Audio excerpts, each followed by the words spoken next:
Hello everyone and welcome to our Fall Into Reading Challenge. Today Rose has a quick library update in advance of our book reviews. You'll be excited to know that we're thinking of increasing our curbside hours, so stay tuned for some announcements because it may start as soon as next week. That is very exciting. So today in that vein, I have an exciting read as well, and it's called A Darkness Absolute by Kelly Armstrong.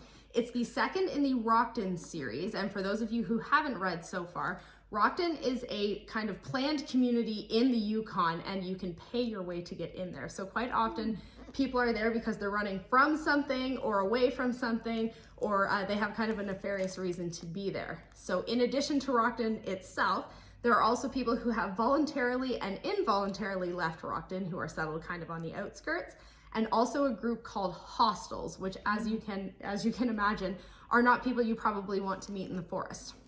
So in A Darkness Absolute, we're back with Detective Casey, who is in Rockton, and they are trying to find a man who has run away from Rockton. Of course, while she and her deputy Will are out exploring, looking for him, a blizzard strikes, which forces them into a cave. While they're in this cave, they hear some noises and find a woman in a hole in the cave who's been there for almost a year. She's a person who went missing from Rockton last year. They presume she left on her own. She didn't. She's been in the hole. They get her back to town and kind of get the story and find out that she was struck from behind while she was out getting berries and has been kept captive in this hole, like I said, for a year. The next day, they go back into the cave system, kind of looking for some evidence. Unfortunately, Casey falls into a crevice and finds 2 more victims. Wow. Okay, Jade, I've also read a thriller, but not quite in the same vein as yours. Those die-hard readers of Lee Child won't be disappointed by his new book, The Sentinel, once again featuring that tough ex-military cop, Jack Reacher. Despite some of the very violent action he gets into, I have a soft spot for him because he does support and defend the underdog.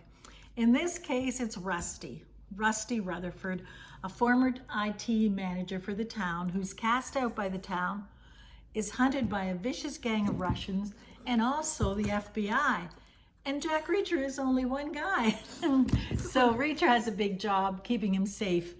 Interestingly, Lee Child has written this book in conjunction with his brother, Andrew.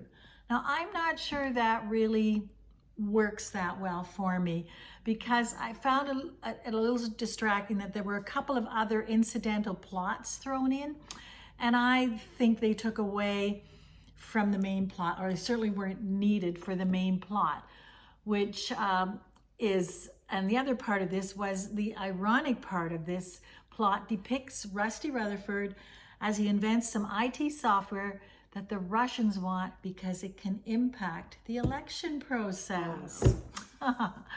if it becomes embedded in the national electoral machines.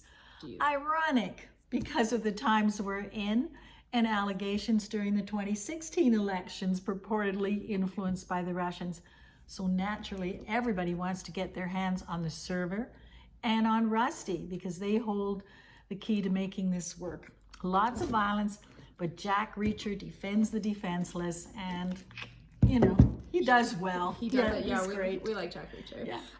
So those are our recommendations for the week. We'll see you guys next week. Bye. We want to thank you guys for participating in another one of our virtual programs. If you enjoyed this video, please like and subscribe to our YouTube channel.